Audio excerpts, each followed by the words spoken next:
SLT, ton youtubeur préféré, s'excuse d'avoir disparu pendant environ 394 ans. Il a aucune excuse valable, c'est juste une sous-merde de flemmard. Voilà, bisous PD. Bien le bonjour à tous, je sais que ça fait un petit moment qu'on s'était pas vu, mais pour une fois, j'ai une très bonne excuse. Et l'excuse c'est tout simplement YouTube. Ça fait un petit moment que je me dis que j'aimerais bien faire des projets sur cette chaîne. Parce que jusqu'ici sur cette chaîne on faisait des petites vidéos sympathiques par-ci par-là, mais rien de bien sérieux. Et du coup je me suis dit, il faudrait peut-être passer la seconde et faire je sais pas, des vrais trucs ambitieux, tu vois. Et comme j'aime beaucoup vous parler de rap, je me suis dit que le premier projet ambitieux, entre guillemets, serait une vidéo sur le rap. Alors, dans un premier temps, il faut savoir que je me suis dit que j'allais faire une seule vidéo. Mais en fait, je me suis rendu compte qu'il y avait beaucoup de choses à dire dans cette vidéo. Mais quand je te dis beaucoup, c'est pas genre beaucoup, vite fait. C'est vraiment beaucoup. Donc du coup, je me serais retrouvé avec littéralement une vidéo de 1 heure à monter. Et comment t'expliquer que je n'ai pas vraiment ni l'ambition ni même le talent pour monter une vidéo de 1 heure. Et en plus de ça je me suis dit que une vidéo de 1 heure même montée ça donnerait au moins 40 minutes de vidéo.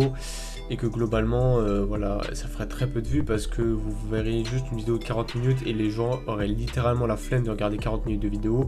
Ce que je peux entièrement totalement comprendre parce que même moi quand je vois une vidéo de plus de 20 minutes ça me casse les couilles et je la regarde pas. Donc du coup je me suis dit que j'allais diviser cette vidéo en plusieurs parties. Voilà, ce serait plus simple pour moi à monter et pour vous ce serait plus simple à regarder puisque disons que chaque semaine vous aurez une vidéo de 7 minutes, 7-8 minutes à regarder. C'est quand même vachement mieux que voilà, se taper une vidéo de 40 minutes. Et pour moi ça fait plus de contenu. Donc bref, qu'est-ce qui pourrait bien me prendre 1 heure de vidéo? Et aujourd'hui on va parler de mon groupe préféré. Alors certains d'entre vous, je m'en suis rendu compte en fait en regardant un petit peu mes abonnés, mais je me suis rendu compte que certains d'entre vous me connaissent littéralement pas dans la vraie vie. Qui est un petit peu chelou parce que jusqu'ici, la plupart de mes abonnés c'était des gens que je connais dans la vie tous les jours, mais vous êtes quelques-uns à ne pas me connaître dans la vie. Et du coup pour les trois du fond qui me connaissent pas dans la vie, il faut savoir qu'il y a un groupe de musique que j'aime dans la vie, bien plus que tout, de tout au monde, bien plus que l'argent, non pas l'argent, le sexe, peut-être le sexe, c'est possible. Et ce groupe c'est PNL. Toute ma vie je la ramais dans les ténèbres.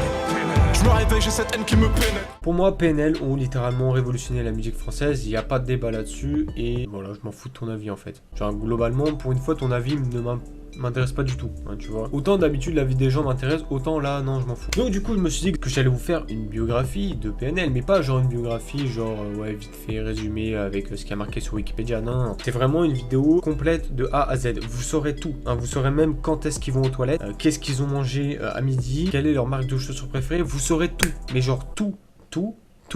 Bref, du coup on va pas perdre plus de temps parce qu'on a déjà perdu assez. Cette vidéo sera donc la première partie, je sais pas du tout combien il y en aura, 4 ou 5 globalement, peut-être même plus, peut-être moins. Ça dépendra de tout ce qu'il y a à dire. Et du coup pour la première partie, on va tout simplement parler de leur enfance et leur famille bien évidemment. Alors pour les trois du fond qui sauraient pas, Ademo et NOS ne s'appellent pas Ademo et NOS. Non mais je sais pas, il y en a peut-être qui savaient pas. Donc Ademo, de son vrai nom Tariq Andrieux, est né le 26 septembre 1986 et son frère NOS, de son vrai nom Nabil Andrieux, est né lui 3 ans après, soit le 25 avril 1989. Alors ça je sais qu'il n'y a pas beaucoup de gens qui le savent, enfin pas beaucoup de gens, que les gens qui ne sont pas vraiment des vrais QLF, qui ne suivent pas l'actualité de PNL ne savent pas, mais PNL ont un petit frère qui s'appelle Yanis et qui ressemble à ça. Voilà. Franchement, j'ai jamais compris. Pour moi, le vrai frère de PNL, ça devrait être Béné. Je pense qu'on est tous d'accord pour dire ça. Le mec a la gueule de NOS. C'est NOS avec 15 ans de moins. Mais il n'y a aucun lien de famille, apparemment. Du coup, pour commencer à parler de leur famille, on va parler de leur mère. Alors, en fait, c'est simple. Leur mère, on ne sait pas vraiment grand-chose du tout sur elle. En fait, il y a beaucoup de théories. Certaines personnes disent qu'elle est décédée et d'autres disent qu'elle est juste repartie en Algérie quand ils étaient petits. Parce que oui, PNL n'ont jamais connu leur mère. Elle a dû partir quand ils étaient très jeunes. Et du coup, c'est pour ça que certaines fois, dans leur son, si vous avez été un peu attentif, vous avez vu qu'ils parlent de leur mère et qu'ils en parlent comme si ils l'avaient jamais vue parce que ils l'ont jamais vue. Du coup, c'est assez logique en fait. pas besoin des voix d'une femme, je connais pas celle de ma mère. Maintenant, je vais pas essayer de dire oui, il lui arrivait telle ou telle chose et c'est pour telle ou telle raison qu'elle n'est plus là, parce qu'en fait, il y a que des théories sur le net, il y a vraiment aucune information sûre et je veux pas m'aventurer là-dessus et commencer à vous dire de la merde, sinon cette vidéo n'aurait aucun sens. Donc plutôt que de m'appuyer sur de simples théories, je vais tout simplement vous dire que c'est pas trop où elle est, donc voilà. Et on n'a aucune information, ni son nom, ni à quoi elle ressemble, ni rien en fait. Donc voilà, je sais que au niveau de leur mère, vous êtes un petit peu déçus, mais pour le père de Nabil et Tariq, là les gars, vous allez kiffer. La vie de cet homme, comment vous la résumer en 2 mots? Je pense qu'on devrait faire une série Netflix. Et c'est même pas une blague, on devrait vraiment faire une série sur lui. Tellement sa vie est ouf, tout simplement. Ce mec n'est pas n'importe qui. Parce que tu vois, la plupart des rappeurs, leur père, c'est juste en général un mec random, au mieux un petit bandit de la cité où il vivait, etc. Le père de PNL, aka René Andrieux, c'est pas n'importe qui. C'est pas un mec qui sort de nulle part. Oui, alors je sais, il s'appelle René, c'est très drôle. Il n'est pas du tout arabe, hein. Il faut savoir que c'est la mère de Tariq et Nabil qui était algérienne. Mais leur père, lui, il est corse. Donc du coup, il a un bon nom français et une bonne tête de français. D'ailleurs, il ressemble à ça. Voilà, il leur ressemble pas du tout du coup. Mais alors, qui est ce René Andrieux dont tu nous parles? Eh bah, quand je dis que c'est pas n'importe qui, c'est tout simplement que René Andrieux est l'une des figures du grand banditisme français dans les années 90. Rien que ça. Genre le mec, non mais dans le plus grand des câbles, le mec c'est pas n'importe qui, tu vois. Le mec c'est pas... Non, parce que tu vois quand PNL dit ça... Là où j'avais la confiance même avec les grands, parce que mon papa c'était le plus méchant. C'est pas en mode leur père c'est un petit dealer de leur bâtiment. Non, non, non, c'est vraiment le plus méchant, hein, le plus méchant de France. Pour vous dire une chose, leur père a fait 8 ans de prison en tout, ce qui est quand même beaucoup dans une vie, mine de rien. C'est un ancien braqueur et dealer de drogue, et quand je te dis dealer de drogue, c'est pas un mec qui chauffe, c'est plutôt un gérant, et un vrai gérant. Mais il va quand même faire des bonnes choses. Parce qu'à la suite de l'une de ses sorties de prison, sa dernière, si je dis pas de bêtises, c'est sa dernière sortie de prison. Il a créé une association dans la cité des Tarterets. Parce que oui, ah oui, je l'ai pas dit. Quand ils étaient petits, ils vivaient déjà dans la cité des Tarterets à Corbeil-Essonnes. Voilà, hein, pour les 3 du fond qui savent pas. Du coup, leur père va créer une association tout simplement pour aider les jeunes qui sont en difficulté financière ou sociale à l'époque. Ce qui va vraiment faire en sorte que, tu vois, les gens de sa cité vont vraiment l'apprécier. Et d'un bandit dont tout le monde a peur, il va passer à un homme plus respectable en tout cas. Et il faut savoir que la cité des Tarterets, c'est quand même un quart de la population totale de Corbeil-Essonnes. C'est pas rien, c'est quand même plus de 10 000 personnes. Donc quand tu as 10 000 personnes derrière toi, derrière tu vas avoir une puissance politique, parce que les gens te soutiennent, etc.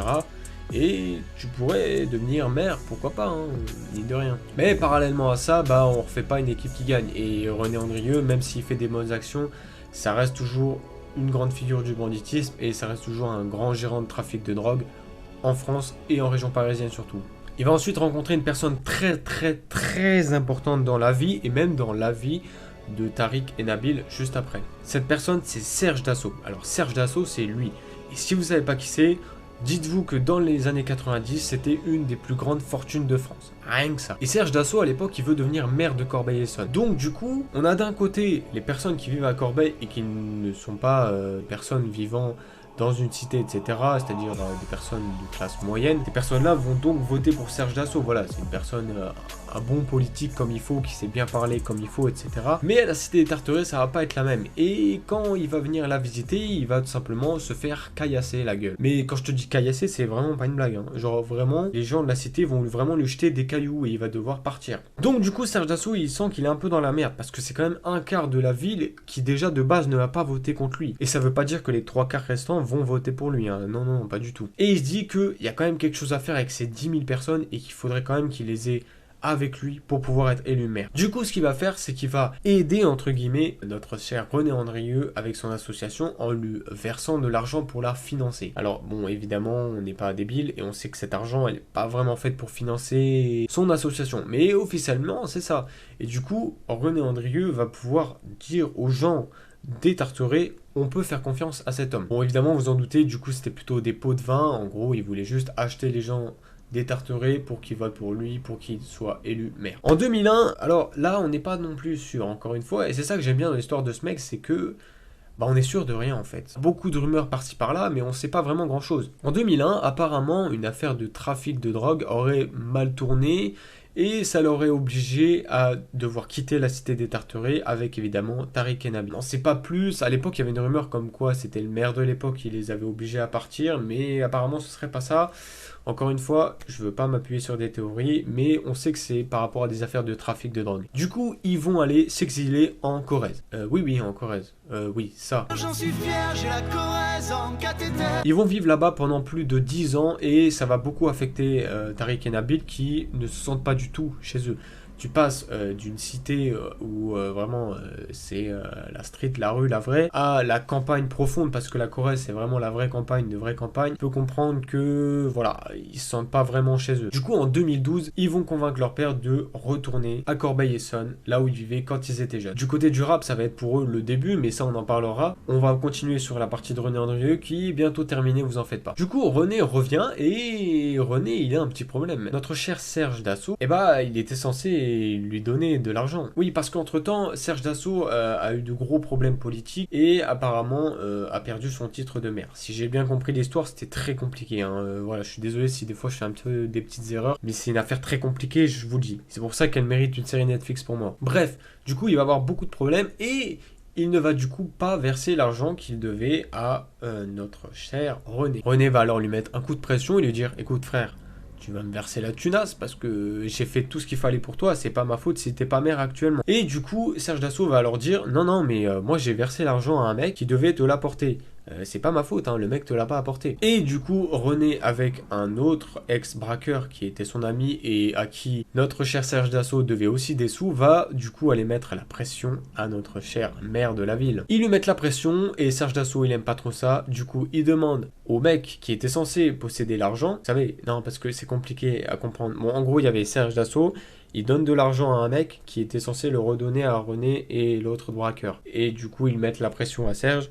Du coup, Serge demande au mec à qui il était censé avoir donné l'argent de les éliminer.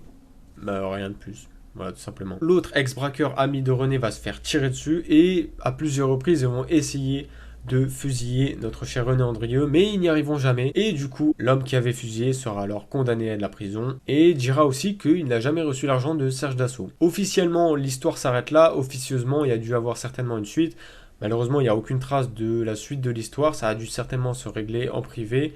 Et à mon avis, les deux se détestent encore plutôt bien aujourd'hui. Et du coup, voilà, nous arrivons à la fin de la première partie qui, globalement, racontait plutôt l'histoire de René Andrieux. Mais je trouvais ça très très important de raconter l'histoire de leur père parce que PNL ne serait rien s'ils avaient pas eu un tel père. Il les a beaucoup inspirés parce que c'était une personne qui était déterminée et qui n'avait pas peur. C'est-à-dire que quand tu vas t'attaquer à l'une des plus grosses fortunes de France, c'est que tes couilles, mon pote, tes couilles, elles font la taille de cette chambre, littéralement. Enfin, même si t'es un grand bandit, braqueur, etc., que t'as beaucoup d'hommes sous tes ordres, un mec qui est l'une des plus grandes fortunes de France peut engager n'importe qui, même un tueur professionnel pour te rafaler. Donc, faut vraiment avoir des couilles, surtout pour de l'argent. Mais après, pour de l'argent, on parle quand même de 2 millions d'euros. C'est pas rien. Je vous dire à quel point il pesait dans le game. Quand pour acheter un mec, tu dois payer 2 millions d'euros, c'est que le mec a déjà voilà les thunes de côté. Du coup, on se retrouvera la semaine prochaine, certainement, dans la partie 2 de cette série biographique, si je puis dire, dans laquelle on va tout simplement voir les débuts du rap de PNL, chacun en solo, NOS de son côté et Ademo de son côté aussi. Et on va voir que c'était pas ouf. Voilà, c'était pas foufou. Bref, je vous invite vraiment pour une fois à exploser la barre de pouces bleus. D'habitude, voilà, bon, je demande vite fait les pouces bleus, mais pas trop. Mais voilà, ça c'est un projet qui me prend beaucoup de temps, il faut le savoir. C'est chaque épisode comme celui-ci me prend plusieurs heures de travail entre l'écriture et le montage aussi derrière, mais c'est surtout l'écriture parce que chercher des informations un peu partout, je vous l'ai dit en début de vidéo, c'est pas juste je vais sur Wikipédia et je copie-colle. C'est je vais voir sur plusieurs sites des articles, je vais sur des pages fans entre guillemets de PNL qui certaines fois résument ce genre d'histoire pour trouver les petits détails un peu partout. Donc voilà, je vous invite évidemment à massacrer les pouces bleus et on se retrouve la semaine prochaine pour le deuxième épisode. Ciao.